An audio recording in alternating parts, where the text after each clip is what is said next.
good, everyone? It is the Cricket Commish here with the Chicago Clubhouse Network. And as you can see, the smile has not left my face since the last game here with Green Bay. Still reliving that throw, reliving that moment in my head over and over again. It was such an awesome win, such a huge win for our beloved Chicago Bears to not only beat Green Bay, but to be the ones that knocked them out of the playoffs. So, like I said, it really does seem like we need to get our shades because the future's bright, everyone. The Iceman has arrived. The Iceman has been stealing hearts. He's freezing opponents in their places there. So it's awesome to see. And I'm just hoping that the dream continues here and we can find a way to get past LA. But sure as hell ain't going to be easy. So let me go ahead and get my support in here so we can go ahead and talk about the most recent game, Green Bay, and then also talk about the upcoming game here in LA. If you guys are in the Arizona area, in the Peoria, Arizona area, I am at the Moon Saloon Bar. It's a Chicago bar. So fellow Bears fans, please come on in. Just like I'm inviting the rest of my guys here. Coach Chef, how you doing? Yo, what it do? What up, though? Hey, pop that thing up. Hey, second round of playoffs. Bears at home. What up, Facebook? Don't forget, Facebook and YouTube. Don't forget to like and subscribe. Hit us with the HBO special. Hey, second round. Let's be honest. No one thought we would be here, right? I didn't think that, and I'm a diehard, man. But the Bears have played over expectation.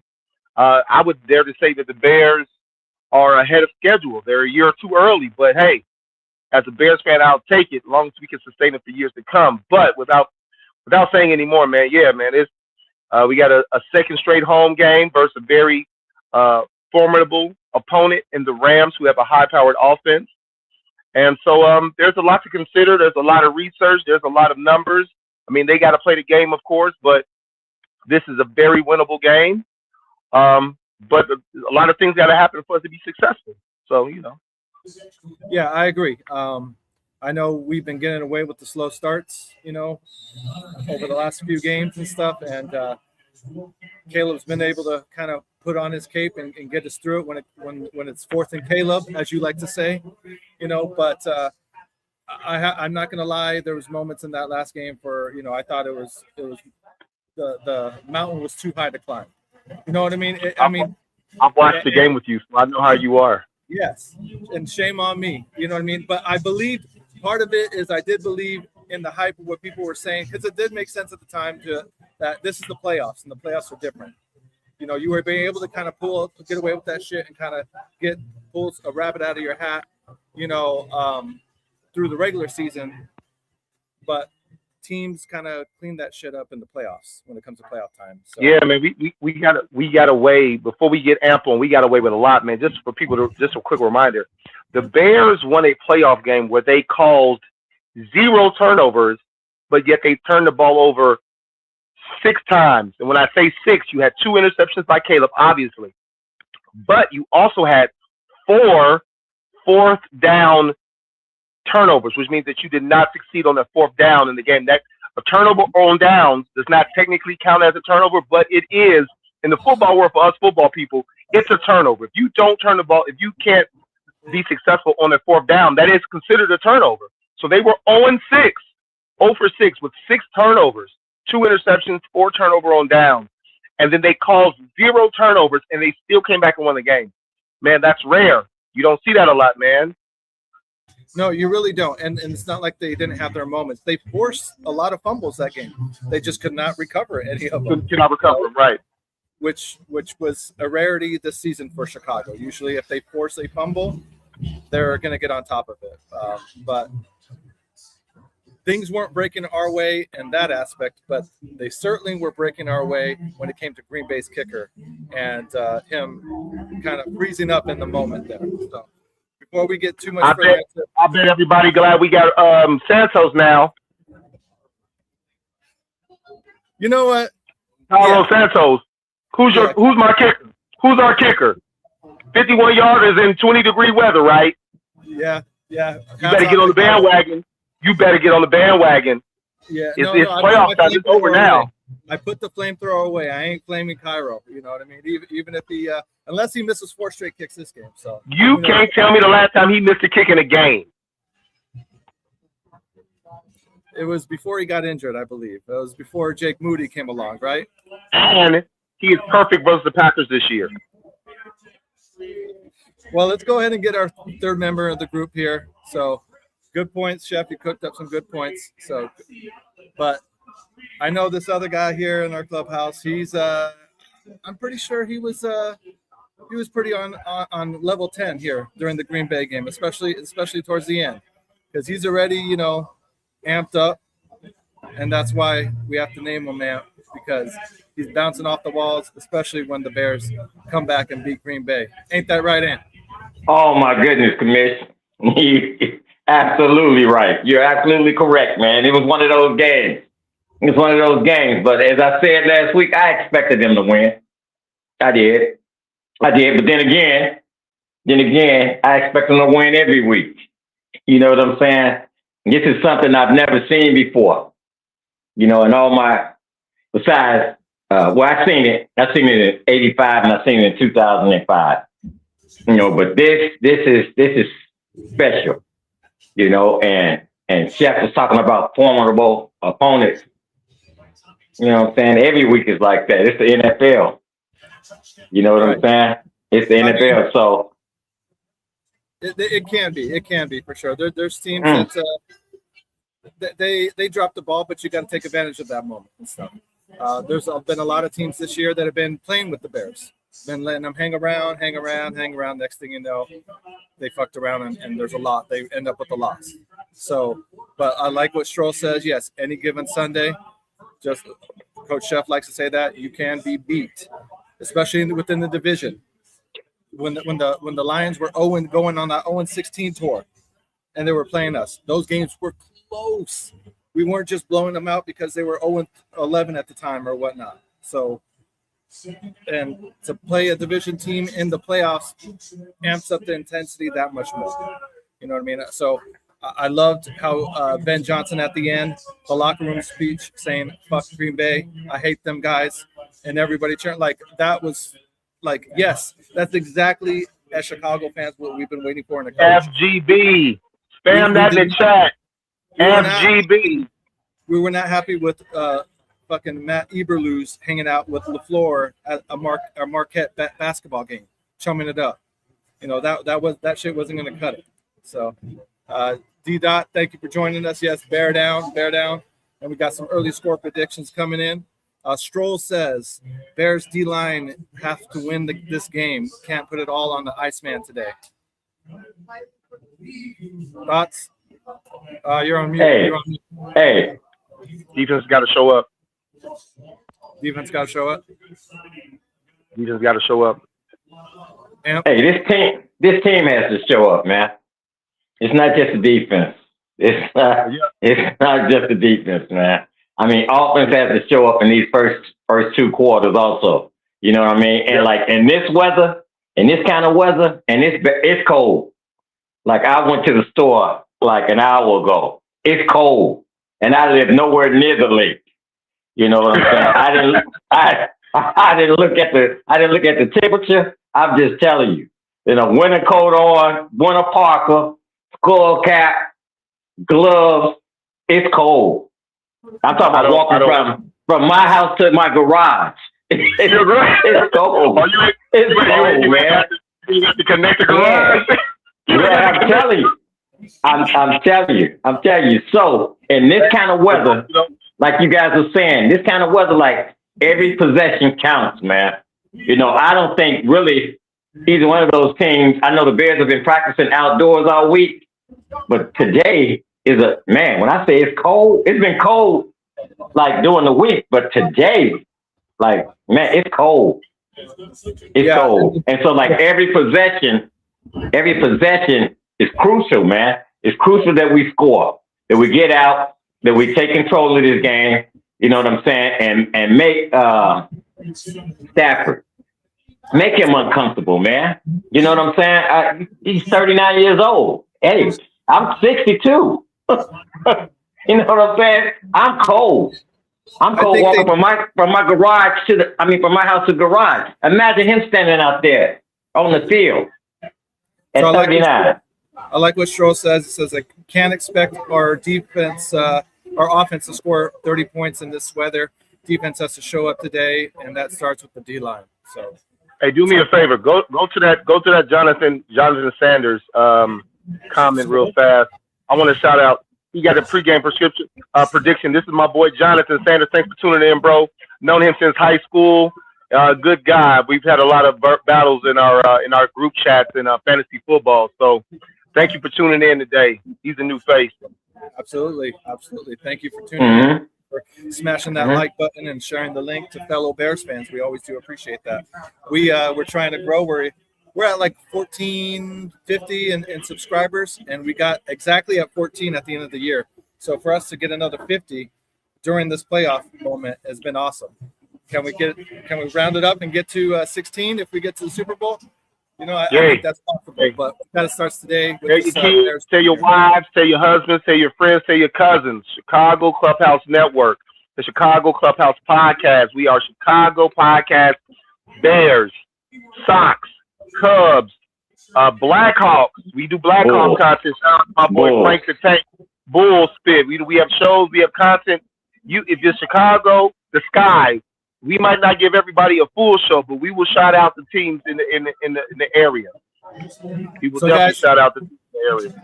Real quick, I'm not sure if you guys got to see it, and I'm not sure if the people on this that are watching now were watching the Tuesday show. But if they did, you're gonna get to watch it again, and I'm sure this video will never get old. And if not, then you will thoroughly enjoy this. Let's go ahead and check in on how the Green Bay fans are doing after this loss.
Green Bay, you fought real hard, but you know what? Fuck the Packers!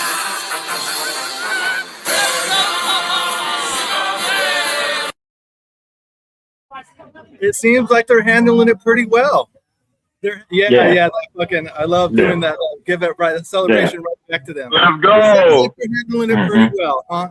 Dude, my favorite one. I normally don't like seeing little kids cry, but that little kid crying was fucking cracking me up. It was priceless. It was like you said. You don't want to see kids crying, man, but that was priceless. You should have been raised better. He should have been raised on the loop. Yeah. See, somebody raised that little kid wrong, man. when the guy's getting filmed and he gives a side eye too. Like, you're filming, that one was fucking hilarious. Wait, okay. Something I meant to address last week. So I don't know if it was last week or the finale versus the Packers. Caleb Williams came in with a Ben Johnson high school jersey. And for those who didn't do the research on it, I did. I freeze framed it on NFL Countdown that day, and then I did some research. Ben Johnson's from North Carolina.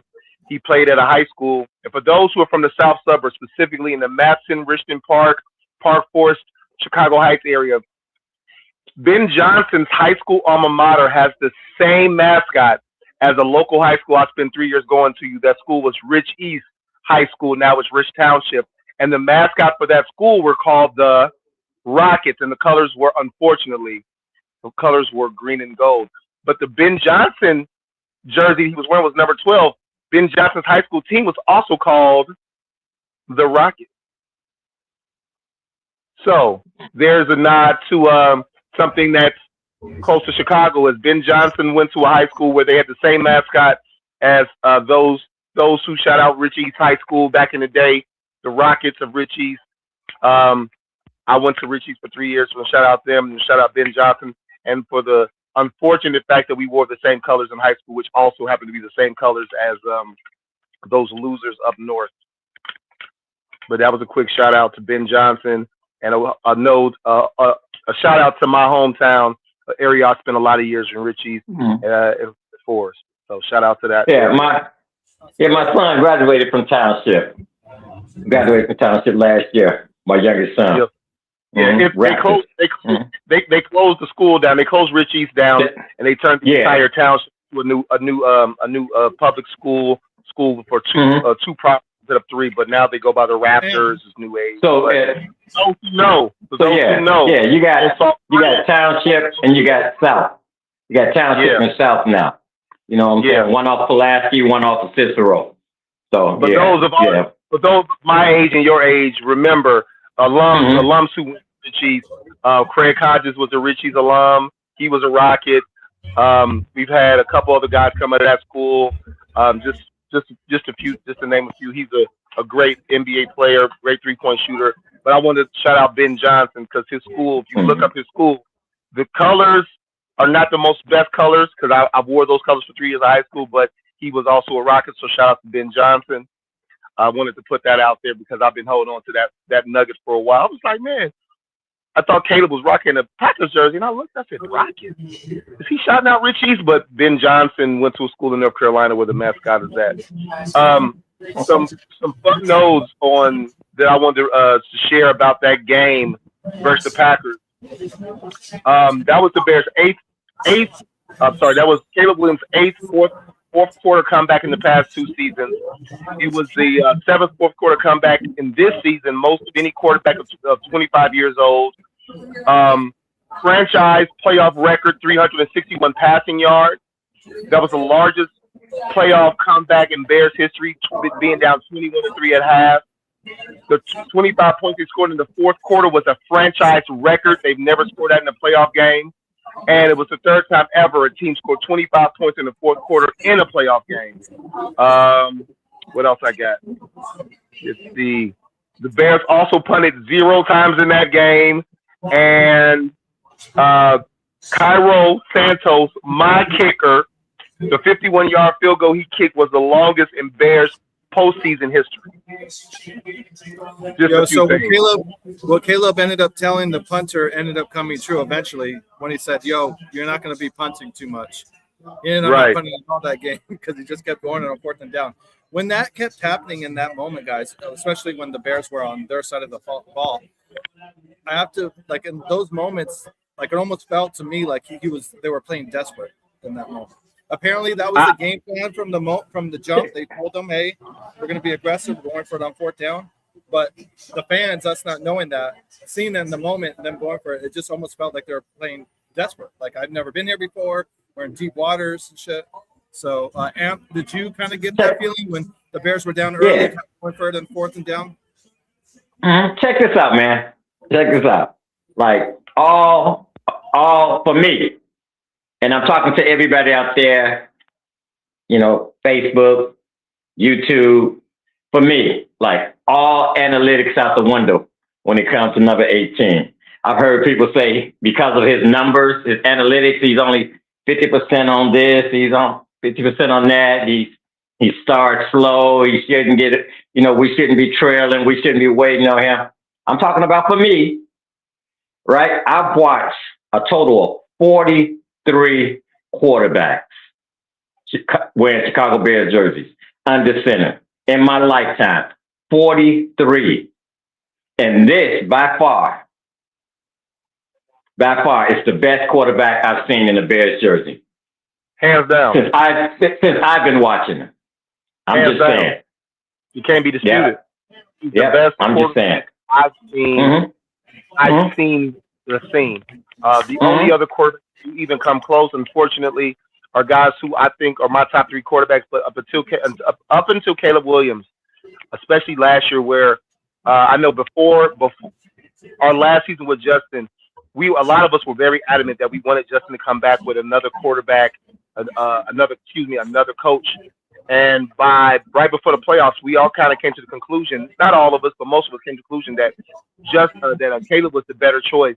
And in seeing Caleb in those preseason games, and that even the game versus Tennessee when me and Crooked Commish were at the Buffalo Wild Wings, not Buffalo Wild, we were at Hooters out here, where I was all in on Caleb. I was all in on Caleb once they drafted him, and he has proved that he's the best quarterback we've had. Yeah, by far. I'm a big Eric Kramer fan. I loved Eric Kramer and his stint here. It didn't last long enough. I was a big Sexy Rexy guy. Shout out Sexy Rexy, Rex Grossman. But he had the turnovers, and he wasn't made for certain. He had a lot of doubts about Sexy Rexy.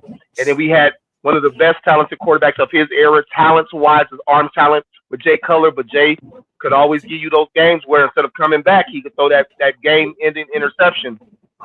But by far, the guy who's got it all together, he's got, the wherewithal to be right in the moment, those low interceptions. I'm not so worried about that passing percentage as I am the fact that he doesn't throw picks. That's more important. Throwing bad interception is much worse than just saying the guy throws 60%, 70%. Those people who throw that high usually are dink and dunk artists. Look, I respect a guy like Drew Brees, but Drew Brees made his career throwing a lot of screens and slants. When you throw a lot of deeper passes, you're gonna have a lower percentage. But hopefully Caleb gets better with that in the upcoming years. But I will take Caleb over any of the Bears quarterbacks in my lifetime, most definitely, hands down. And the only reason I said that, because I've heard a lot of criticism this week, and prior, people I know, people I don't know, you know what I'm saying?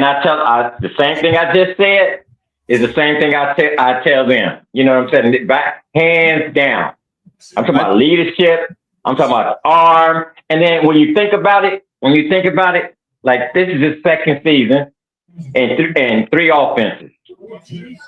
You know what I'm saying? So his feeling is up here. Right. You know what I mean? So one of the guys that may be having an opinion that didn't like him at all, or doesn't like him at all in the slightest bit, is here that we're going to bring on to explain himself. So, Elijah, what am I explaining? Why don't you like Caleb? What's your problem with him?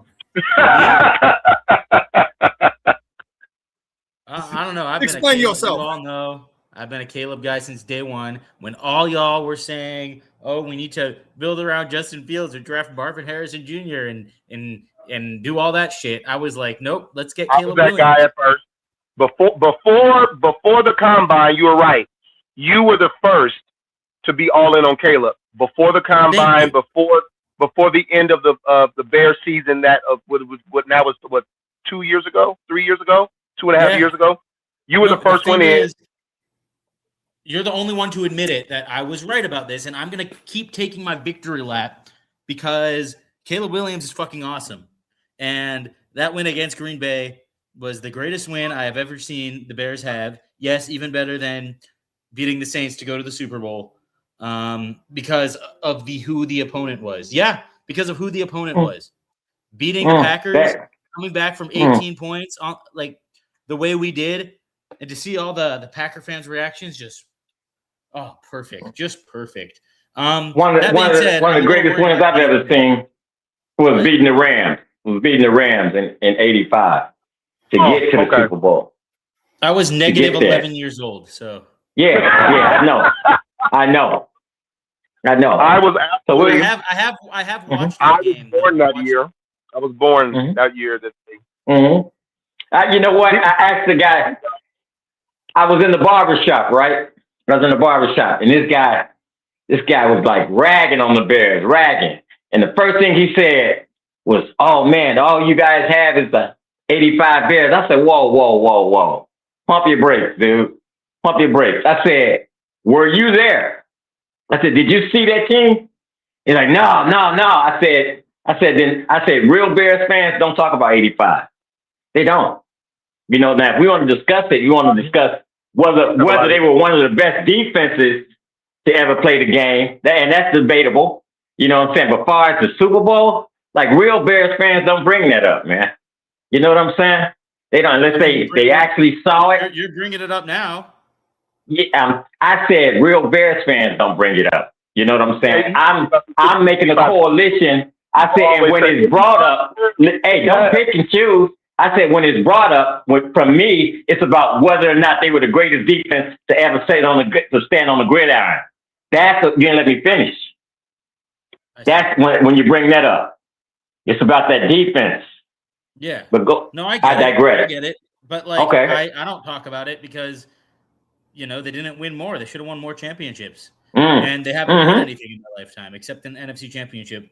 And that's it. So like, yeah, I don't bring them up. I don't, because I wasn't born yet. I also don't bring up the 1940 Bears, except right now I'm bringing them up, I guess. But like, I guess it is pretty cool that we beat Washington 73-0 once. Like, that's a cool little claim to fame. But like, whatever. All I care about is today and right now. And right now, we are enjoying a season in which we beat Green Bay on 2 epic comebacks.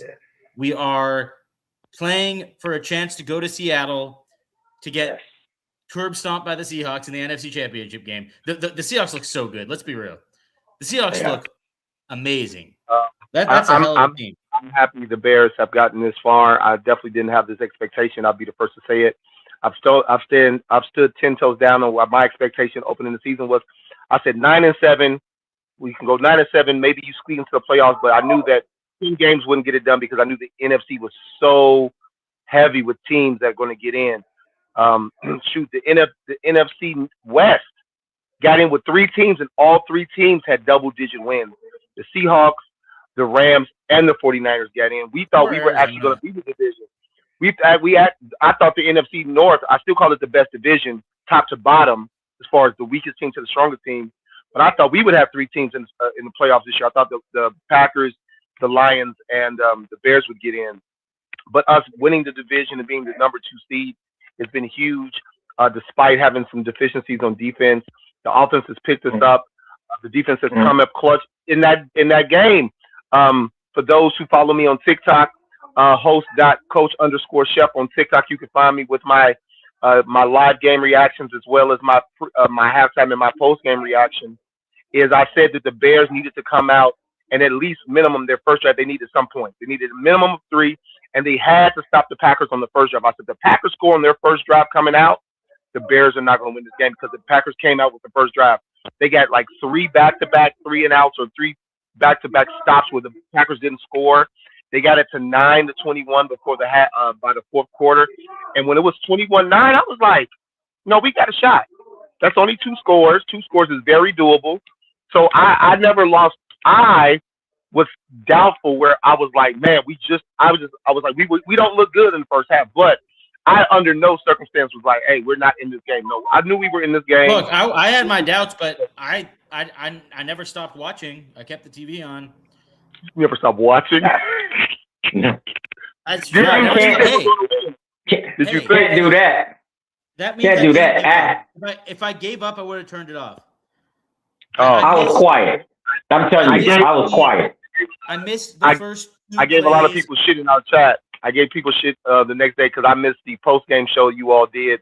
Because I ain't gonna lie, man, I was dog ass tired, man. I changed my shifts to watch that game on Saturday, so I was mentally out of it. I was knocked out probably before y'all even went on the air last week. I missed the first couple plays of the second half because I was at the gas station, but then I went back, I turned on the game, and I watched the rest. Like, you know, I didn't. I think if you turn off the game or you leave a game, it means you give up. I did not give up. However, I'm not going to sit here. I'm not going to sit here and pretend that I wasn't extremely skeptical. I'm not going to sit here and pretend I thought we were going to come back and win that thing, but we did, and it was awesome. And I'm never going to forget it. It was magical. I'm never going to forget it. And I'm going to watch the highlights till the day I die. But for me, but we got a new game coming up, and Joe Thuney. For me, it was like this. That game was like this. It was like it was a roller coaster, man. It was an emotional roller coaster. Yeah, man. It was man. It was like Crooked. Bring up that comment by Frank. Yeah. Bring it up, please. Yeah, I don't love this move. I don't love Joe Thuney starting at left tackle. We saw what happened in the Super Bowl with Joe Thuney at left tackle, and CJ Stroud just threw his fourth interception of the half. 21-10. 24th interception? You say fourth interception? Of the half. He's thrown four? He's thrown four, yes. Yeah. When did he throw all four in the last 33 minutes? Because he threw one before we went on. Did he throw 3 in 30 minutes? He threw. Holy. Yeah. He just threw an awful one to Patriots number 7. Or is he in bounds? Yeah, he's in bounds. Wow. Patriots are going to the Super Bowl. The Patriots are going to the Super Bowl. So before we get into the Joe Thuney, let's just understand that this draft class is 3 quarterbacks who are still competing, who are all, well, one of them is definitely in a championship game that's coming up next week. One is so far so good, looking like he'll lead his team. His ankle. He's out for the season. I know that. Didn't finish the statement. So Bo Nix, Caleb, and Drake May. Drake May, all of them were part of the same draft class. All of them are in the playoffs currently. One of them he's not going to be in the game, but he led his team to an AFC Championship game. That's Bo Nix, obviously. Drake May is obviously leading his team right now. They're winning 21-10. And then we have Caleb playing in a few hours. Man, hey, this might go down as one of those draft classes, but back to the Joe Thuney thing. So if Joe Thuney is going to play tackle, it's not a bad problem. Only the problem I have with that, not necessarily because he didn't do good in the playoffs in the Super Bowl when he was with the Chiefs. It's because obviously the team that the Chiefs played that year had a much more dominant defensive line. Like the Eagles were all world. Right, but the Rams have a good D-line too. Yeah, I wouldn't call them the Eagles last season. I wouldn't even call them this year. They're not, but they're good. They're real. But so that means the starting left guard is going to be what the guy who was on practice squad was even a part of the. I practice? Already forgot his name. That gentleman is. Give me a second. I've got to scroll on my slow laptop. The idea of worsening 2 positions to fix 1. I'm kind of with you on that. It's Jordan left tackle. Jordan McFadden. How many snaps has Jordan McFadden had this season? I don't know. I really don't know. I honestly forgot who he was until today. I just said who. Right. So I'm guessing not many. I'm guessing not many snaps this season because I'm like who. He's played in 7 games. He's played in 7 games this year. I know. Left guy. At left guard. No, guard. He's going to be the guard. Yeah, he'll be at guard. No, but he hasn't played. Play? Question is, What's your question? So what that You tells said me what- is they're really worried about the rush, the pass rush. If they don't think Theo Benedict can handle that on their own, you know what But I mean? we also Exactly. No, that's exactly what They're it's worried saying. about Verse. They're worried about Friss. Like, so Jordan McFadden is a 3-year pro. He's 26 years old out of Clemson. This year he has played 7 games. He's played in 7 games. He played the Steelers game. Now I don't know if he played offensive line. He could have been on special teams for all I know. No, exactly. I don't have, probably special. he played against the. He's played in week 12, 13, 14. He's played in weeks 12 through 18. I'm going to say all of those were on special teams. I don't think he played. Let's see. He's played previously with the Chargers the past 2 years. He started 2 games with the Chargers in 2023 at guard, I believe. So I don't know. He hasn't started a game. So I'm going to hold up. I see the logs here. Let me check the game log on McFadden. He has played.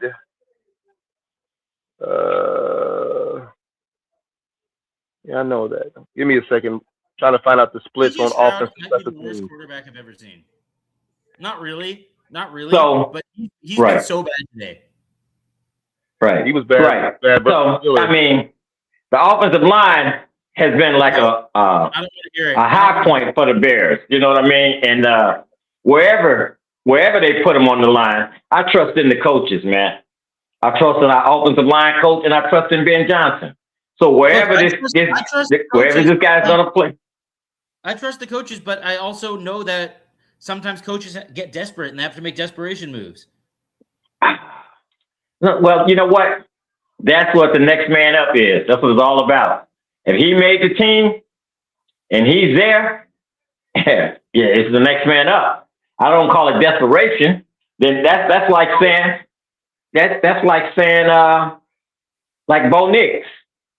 You know, it looks bad. You know, on the outside, it looks bad.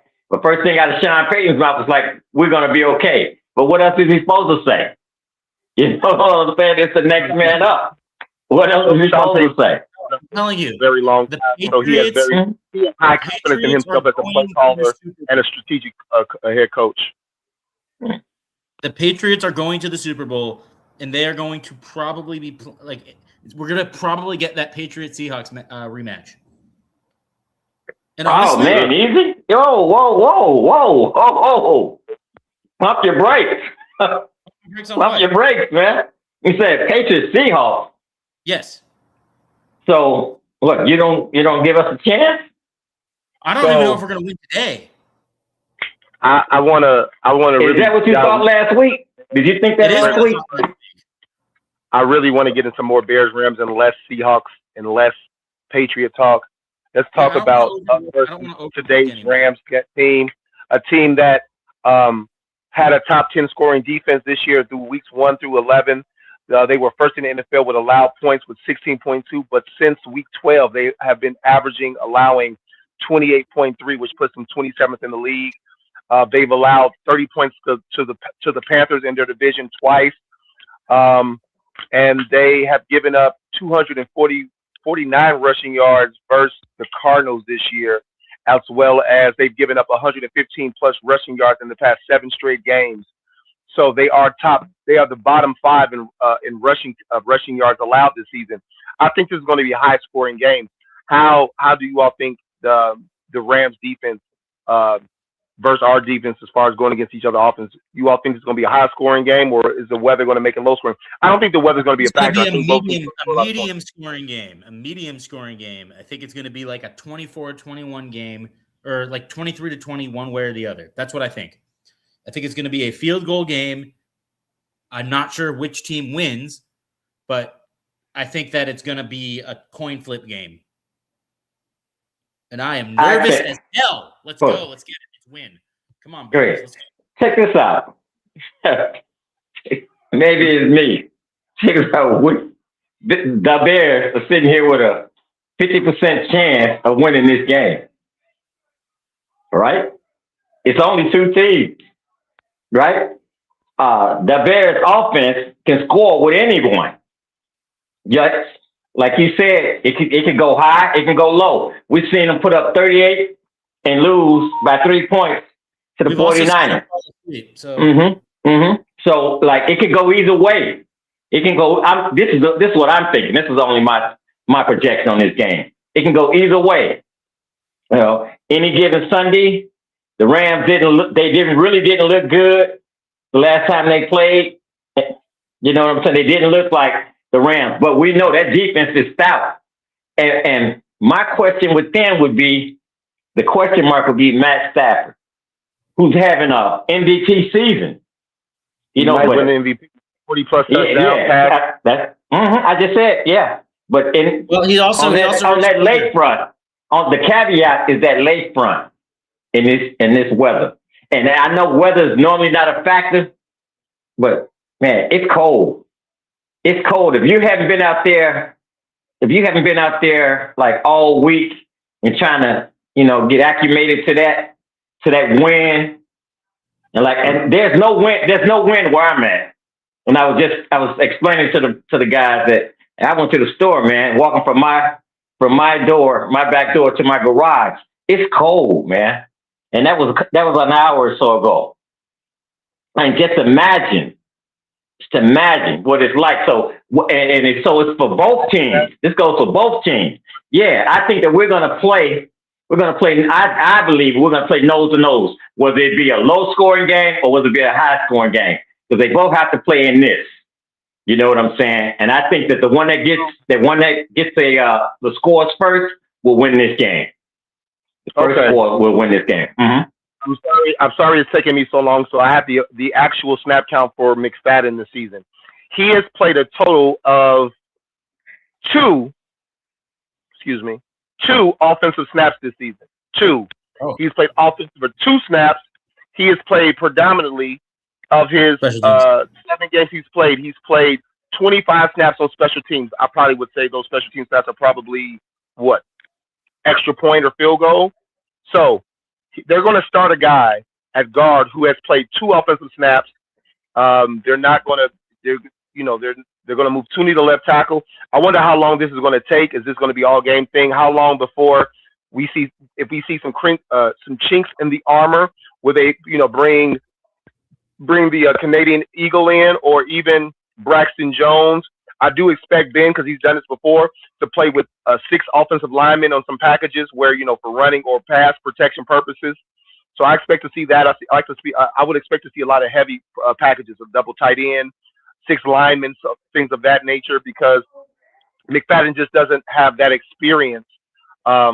Even in his career, he's only started 2 games in the past 3 seasons. He definitely does have experience playing or starting more than 2 snaps on offense. Mm-hmm. So I think it'll be a big test for our offensive line. Tooney just doesn't have to worry about now, protecting the guard or helping the guard. He has to worry about all that space. Playing guard is different. Usually you got a man to your right and a man to your left. It's a lot different when you only got a man to your right and you got a whole bunch of open space to your left, where if you get beat, there's no help other than maybe a running back chipping, maybe a tight end chipping, but they're chipping. They're not staying there. So it's very interested. My eyes will definitely be on the line most of the game. What do you guys feel about that? Well, first of all, if he's only taking 2 snaps this year, that's a good thing. All right? That means he wasn't needed. That's a good thing. Secondly, and most importantly, man, if the coaches, the O-line coach and Ben Johnson didn't have faith in him, we could go with Braxton Jones. It must be something about him. Hey, I know what Braxton Jones brings. You know what I'm saying? So I'm saying, I get it, Coach Shep. You know what I'm saying? Only 2 snaps this year. Well, that's a good thing. That means our O-line has been, together. Healthy. No injury.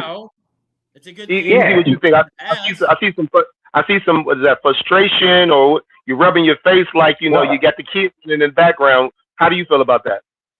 Me? Look, I know the Rams have a really good pass rush, and our work is cut out for us.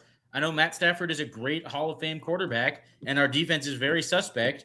So our work is cut out for us on that side of the ball too. It's just I know it's going to be a tough, stressful game, but that's kind of the way we want it, because I don't want them to be blowing us out in our stadium. So yeah, I guess I'm not thrilled with the offensive line decision. I could see that changing at I some point respect during that. the game. I kind of agree with you. I agree see it with you. changing at some point during the game, but also I could see the Bears maybe going big, maybe doing some 6 lineman stuff and just trying to run the ball. I'm hoping Swift has a big game. I really think Swift needs to have a big game today if we want to win. And yeah, I mean that's really all there is to it. I'm ready. I'm anxious. I'm antsy. I'm ready to see my team play some football for hopefully not the last time this season. Hopefully not. So my idea that they'll score a lot of points is like I know that the weather is a big thing. I know that they're from the Rams, and since Matthew Stafford has been a part of the Los Angeles Rams, he is 1-9 with in games that are like 40 degrees or below. I will say last year in Philadelphia when it snowed. Now when it snowed, people have to remember when it snows, it's not as cold as you think. Those who have experienced cold weather, when it snows, it's only about 30, 35 degrees. 32, 35, yeah. For those who are familiar with that type of weather, that's not as cold as you think it is. Cold. It's not. But it's not. When it's 20 and that wind chill, when there's no snow, because the atmosphere, it really doesn't snow. It won't allow it to snow. It's too cold for it to snow when it's that cold. Right. That frigid weather off the lake. Now, the Rams, let's not act like no one on the Rams is familiar with cold weather. Matthew Stafford played in the NFC North. Mm-hmm. He played in Green Bay. He's played in Chicago. He's familiar with cold weather. He's a gamer. He's a veteran. Maybe that finger may give him issues, but I don't think it's going to give him as many issues as most people think. I also believe that if we can get him off his square to the fact to where Matthew is known for, he'll have that game where he'll throw a duck or he'll throw an errant pass. If we could turn those into turnovers, we'll be in a better percentage. But I still think this is going to be a high scoring game because you got Puka Nacua. The kid played at BYU. He's seen snow. He's seen cold weather. Devontae Adams played with the Packers. He played outside his entire career until moving to LA. The weather isn't going to benefit us more than them, I don't think. I really don't. Right. I really don't. My thing. Robert, go ahead. And then I got to go because I got to help my wife. No problem. Wait, before you go, what? So give us a score, Easy. Give us a score. 23-20, one way or the other. 23. Oh, come on, man! Don't come on here with the one way or another. No, you got like. I'm not going to say Bears because whenever I pick the Bears, dog. Come on, man. I'm not going to say Bears. I'm not going to say Chicago because whenever I pick Chicago, I'm wrong, and I'm not going to say the Rams because I don't want to pick against my team. So I'm going to say 23-20, one way or another. And with that, I'm going to head out. And let's get that win today, boys. Hey, be safe, Easy. Be safe out there and bear down. We got it. You gave your score prediction, Easy? I guess not. Keep that 23-20, or was it 23-21? Either way. That's not good. Oh, God. That's not good. That don't count. God damn it, man. That's not good, man. You can't. No. Don't, and you didn't write that down, did you, Seth? I'm going to. I'm gonna write either way on it too. You can't do that. You can't make a bet like that. That's all I'm saying, Commish. That's all I'm saying. Like, hey, either team winning. Right. We knew that. We knew that. Right. The correct score. That's it. 45-7 either way. One of these things, right. 45-7. Either way, I win. That's what I'm saying. Like, boy, hey, we love Easy today, man. Love Easy, man. Love Easy. For those who don't know, just a quick update. Chicago Bears podcast, Bears pregame report here. Crooked Commish, me, Coach Shep, and Amp. We just had Easy on the line giving us his information. We did find out that Joe Tooney will not be starting at guard. He will be starting at tackle. And a gentleman, Jordan McFadden, who's only played 2 offensive snaps. Amp says the 2 snaps only being played is good. I say it's only good for the fact that our offensive line has been healthy this year. But it's that's what I mean. That's why it's good. That's why it's good. Mm-hmm. I think that him having the lack of snaps will make him. No one's 100% healthy. I just think that in this playoff, with this type of game, with it being so high being so what's the term? It's not a regular season game. This is like week 7 where you're like, hey, we've got time to get other guys healthy. We don't. Our left tackle who started a good bulk of this season is not playing, and we have a guard who hasn't played a lot of snaps playing. I mean, the Canadian Eagle has more offensive snaps this year. Braxton Jones has more offensive snaps this season than Jordan McFadden. So I wish the young man very well. I'm at this point in my life where I can call other players young man because I'm 40. Actually, I'll be 41 tomorrow. So I'm in the part of my life where I could be like, yeah, I wish that young man a lot of success today. Another reason, like I said, I went over a couple other stats. I think it's going to be a high scoring game because the Rams can't stop anybody either.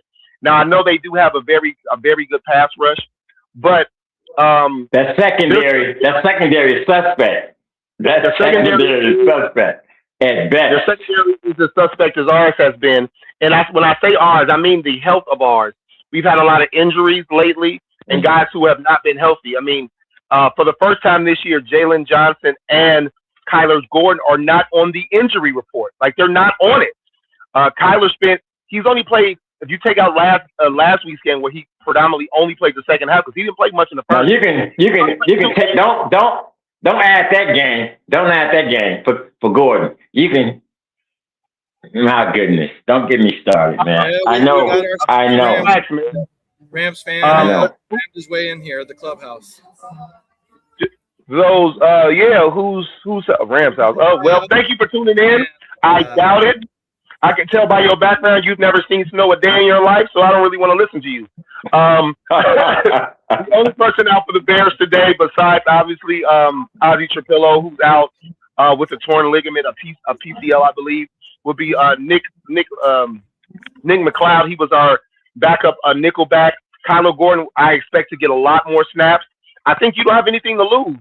I know he's had a soft tissue injury, but he wasn't on the report. So I expect Kyler to play 70+% of the snaps today, whether it's a combination of him at nickel, him at outside, him at some type of roaming safety, him coming on the blitz.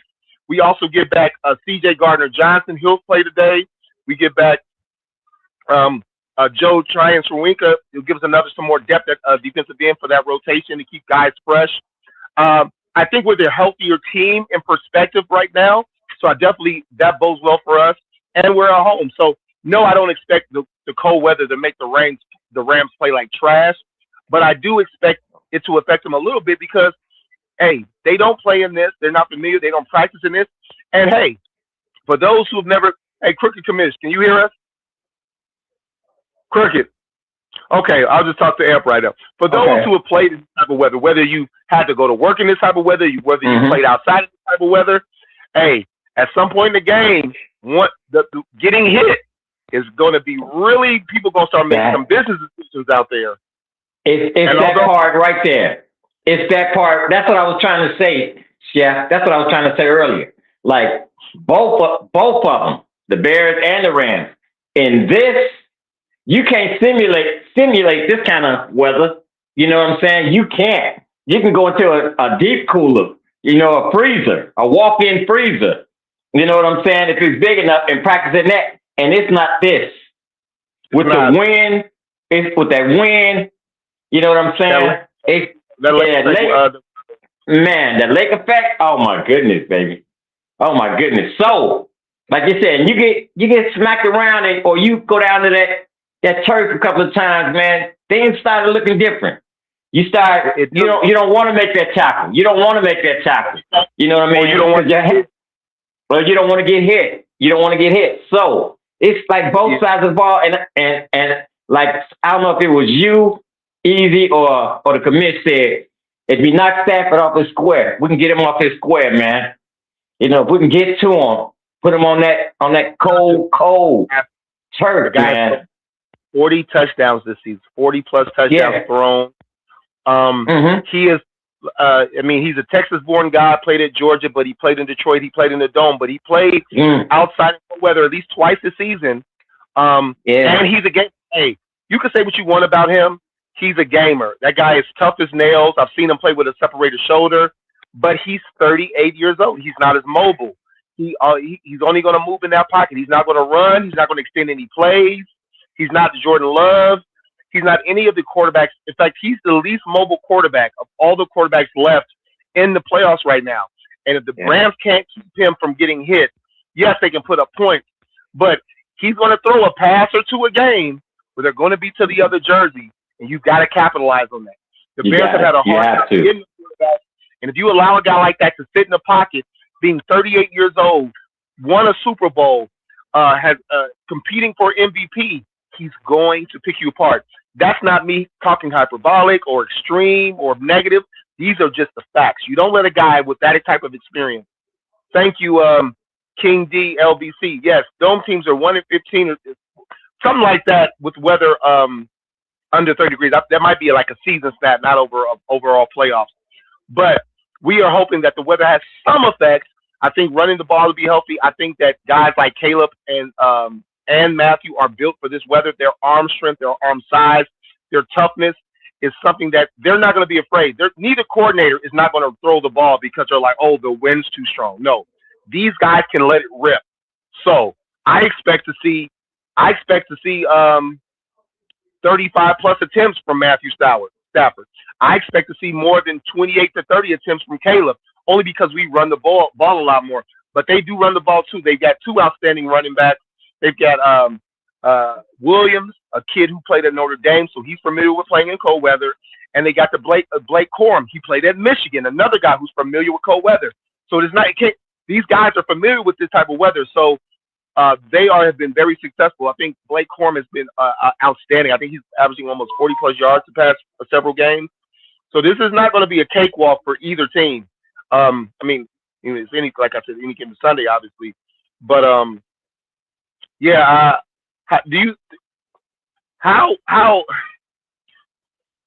what does the Bears defense need to be successful today? What do they need to do specifically? You know what I'm gonna say, but what do you think they need to be successful today?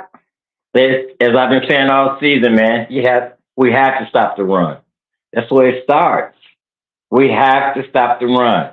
If we can stop the run, you know what I'm saying? If we can get pressure with our interior linemen, we can win this game.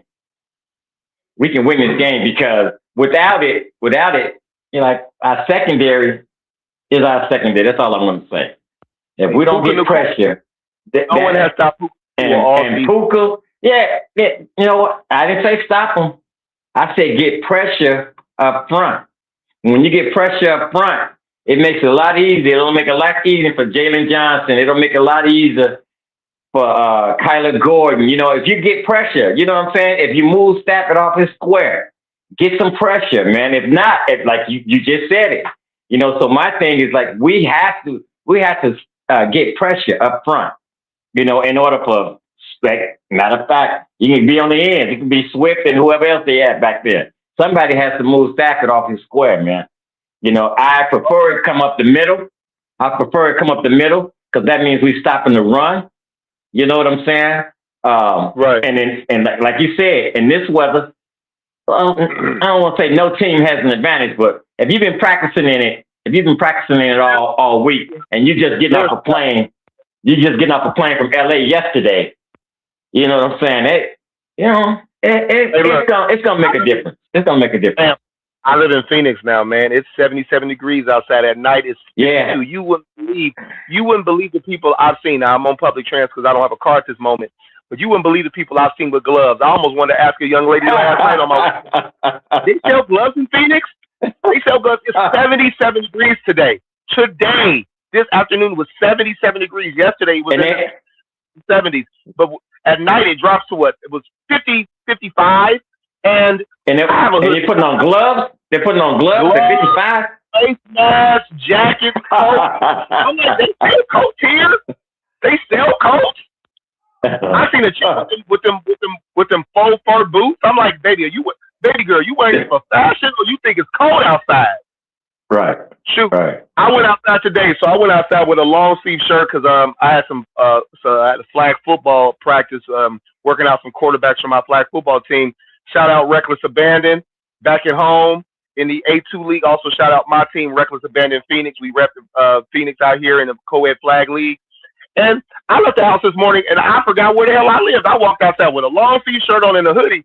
Man, I got on that damn light rail. I'm like, God damn, I'm hot. I'm like, it's 70 degrees outside. Right. So And it was opposite. When you got nice weather, bro. I haven't been home in going on a year and a half. It's been a year and a half since we moved. June. But you know. If I came back right now and stood outside, I'd be like, yo, where my goose down at? Where the goose down at? Like, nothing prepares you for 20 degrees. For those that have never been here, that wind chill factor. So it'll say 18. It'll say 18 degrees, but that feel like -5. You know, man? It's cold, man. So I will respect our opponents today. I mean, they got Devontae Adams at receiver. They got Puka Nacua. They got two really tight ends. They got Colby Parkinson, Davis Allen, and they've got but usually those are really their four snaps. Obviously, they got Kyron Williams and Blake Corum. Both those guys have been outstanding this season. They have a 1-2 punch that is formidable, just like our 1-2 punch with Swift and Monangai. I need to see them get off, man. I need to see Monangai has been teetering off. I think he's hit that rookie wall. He hasn't had a good, a really, really productive game outside of that long catch he had versus the season finale versus the Packers. He has not been running. In fact, the Bears have not ran very well in the past several weeks. They're barely averaging 3.5 yards. So that offensive line has got to get pushed, and hopefully Jordan McFadden gives us some better push. Matthew Stafford was 3,000 yards away from 5,000 this year.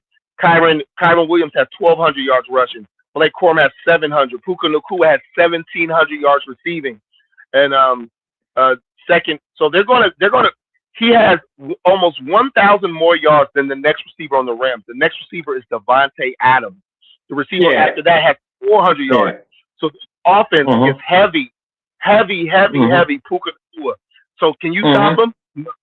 But we got to stop the big plays. We've got to stop the touchdown. That's why I think it's going to be a high-scoring game, man. I've been teetering on this score. Early in the week, I had the Rams winning. So once the Rams we knew we were going to play the Rams. That would have been what, Monday night, I guess, when it officially came out. Right, it was after Houston beat the Steelers. Yeah. I personally had I had the Rams winning Monday, Tuesday, Wednesday, and then Thursday I started to kind of flip, but I still had it high scoring. I had the game in the high 30s. That's what I was like, man. This is going to be something different, man. They're going to score points today on Sunday. I still have it. I've kind of flipped who I think will win today. Look, I'm a football guy, but I believe in my team. But I'm a realist. I just want to give some quick Bears stats. I know we got about 10 minutes left. Crooked Commission has to get off because his battery is dying. We got to get our scores. Em, you have the betting line for today? No. All I know is that the Rams are favored by 3.5. Okay, with a dog. So just a quick breakdown. The Bears have put up over 400 yards of offense 3 of the past 4 games. They've rushed for over 280 twice this season. So we have to get back to running the ball. And they still have led the NFL in explosive plays. The explosive plays are 10-yard runs and 20-yard passes down the field. They led the NFL in those plays. So we've got to maintain that offensively, but we got to get it done early. We can't string it together. If you let this Rams team get up 21-3 on you at half, I'm not gonna turn it off. Like Easy said, I watched it, so I didn't quit. You can watch a game knowing your team's not in. Let's not play that damn game. But I'm just saying, 21-3 versus the Rams. I'm gonna be more apprehensive than I was last week because this offense is something else. So let's do it. I agree with that for sure. Like I already told my wife, man. I was like, I don't. If we could be losing 35-0. I ain't leaving. You know what I mean? Shame on myself for kind of doubting it and stuff, and buying into like, hey, this is overtime. Overtime's different. You know what I mean? You can't work the same kind of juju in the regular season that you do in playoffs and stuff. So, but Caleb's different. I said it in my TikTok thing. He's special, man. Caleb's special. And that's why I, just like last week, I tuned out all the noise. I didn't want to see ESPN. I didn't want to see the NFL Network. I didn't want to hear none of that. I didn't want to hear none of that outside telling me about, you know what I'm saying, this player, that player, this player, this statistic, that statistic. I'm saying I come into this one like any given Sunday, my team is the Bears. You know what I'm saying? So that's who I'm pulling for. It's not, well, my team might win or they might win. Well, of course, we know that. We know that. I'm rooting for the Bears. And I'm thinking it's gonna 27-24. Yeah, let's get them in. Let's get them in. Let's get our score. Since you there down, so let's go ahead. What's your score? 27-24 Bears. The Bears. 24 Bears. The Bears. I know your battery's in and you are producing. Very close, very similar to what Ant said. I had 26-24. Bears squeak it out. It may come down to my kicker. Again. All right. So I've been wavering all week, man. But my score is pretty consistent. I think it'll be 39-35. It was either 38, 32, 30. So I'm going to say 39-35. I think it's going to be high scoring. The team may get to 40 today. I just think that secondarily and rushing wise, both teams have issues, and both teams have got enough talent. The Bears have more talent spread out through receivers 1 through 4 and tight ends, but those top heavy hitters for the Rams, they not nothing to play with, man. Puka's nasty, bro. That kid is nasty. Route runner, hands, make you look nasty, put you on a highlight film type shit. But I'm gonna go with my brain and my heart. I had the Rams winning early in the week, but I've been teetering Bears. I think the Bears can get to the NFC Championship game. We'll talk about that when they get there because I have a lot of doubts. The Bears have been ahead of schedule all season, so I think we keep this roller coaster ride.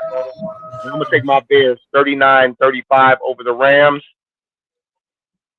And we're going to see the Seahawks next week, and then we will go from there, which I'm not going to lie, man. The Seahawks defense, they're scary. They're scary, legitimately scary. And they put 41 points on the goddamn 49ers, so they ain't nothing to mess with. Same Darnold ain't looking like same Darnold, but that defense is what's doing it. Yeah, it's real. So yeah. What's the point spread again? 3.5. Bears the dog. Bears are the dogs. So yeah, I said it in the group. The Bears are going to be the dogs for the remainder of the season. Mm-hmm. If I could put money on this game, I would not. I would take the Bears as the underdog because I'm taking them straight up. So long as they keep it within 3, I think this game is going to be close. Even though I have it a 4-point game. But yeah, I'll take those points. I'll take the Bears points. I wouldn't take them straight up. I'm not confident of taking them, but I would take them straight up. And what's the over under? Not sure. I'm not sure. Like I said, I blocked it all out. And that slipped in.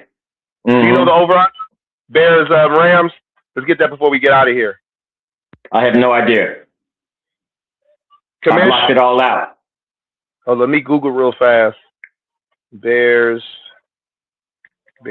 Rams, over, under. Okay, over, under is 48.5. 48.5, 49. That's about where I'm at. I would take the over. I'm going to take the over. I would definitely take the over in this game. Hey, I want to shout out everybody tuned in today. Everybody commented. We got to wrap it up. Crooked Commission's got to go. His battery's dying. Thank you, Easy, for hopping on with us. Thank you, Crooked, for producing. He's at what bar are you at again? What bar are you at? Let us know. I am at the Moon Saloon, and it's starting to get a little rowdy over here already. The Moon Got the Saloon. Moon Saloon, which is in Peoria, Arizona. I've been there. It's a really nice place. They've got Chicago stuff all over the place. It gets a little tight in there, but it's a great place to watch a game, whether it's Sox, Cubs, Blackhawks, Fire. Somebody missed Chicago Fire, the Bears. I've actually watched a game there last season before I got the NFL package on my TV. So he'll be there. Foulmouth will be here. Foulmouth's in town. He's in Phoenix. He's visiting some family out here. Hopefully I get to catch up with him. He and Crooked Commish will be watching the game at Moon Saloon. So if you're in Phoenix and you want to catch some of our talent, Crooked Commish with his porn star mustache and Foulmouth with all 6'4" of them, catch him at Moon Saloon. Hey, I want to thank everybody. Let's get that last comment from that guy. Hey, let me get this in. Enjoy your special day, Chef, tomorrow, man. Enjoy your special day. You know what I'm saying? Tomorrow. You know what I'm saying? God willingly, I'll praise to the Most High. I will be age of 41. I hear it all the time. I don't look it. The boy look young and clean right now. It don't crack, baby. It don't crack. It don't crack. So, shout out to everybody out there. Have a happy King's birthday holiday for those not going to school tomorrow. Hopefully, I'll have a car tomorrow. I got a car appointment at a dealership to see if I can get me a ride. But hey, thank you everybody for tuning in. Here's with the HBO special. Don't forget to like and subscribe. Tune us up. Hey, win or lose, are we gonna do a post game show? Thumbs up, thumbs down, Commish. What you got? Post game show. Post game show. If they win, if we win, we're doing a post game show. Yeah. We gotta do what they do. We gotta do what they lose too. But hey, thank you for everybody tuning in. Thank you for the Rams fans. Hey, bear down. I'm hoping for a great game. Bear down. Hey, you know what you're gonna get at the end of the game. You gonna know what you're gonna get. You're gonna get the bear down. Hey, last week we got one. I gave him the claw. I gave him the claw for the Packers. I saw it on TikTok. I saw it. Yeah. Hey, let's get that again. I ain't gonna throw it up again until we get this done. Thank you for tuning in. Bear down, everybody, man. Let's go, Shot City. It's Chicago. Let's go. Bear down. You got to decide whether you're a wolf or a sheep. Chicago, no. This has been a Chicago Clubhouse Network production. Yeah, that's how you say it without the year.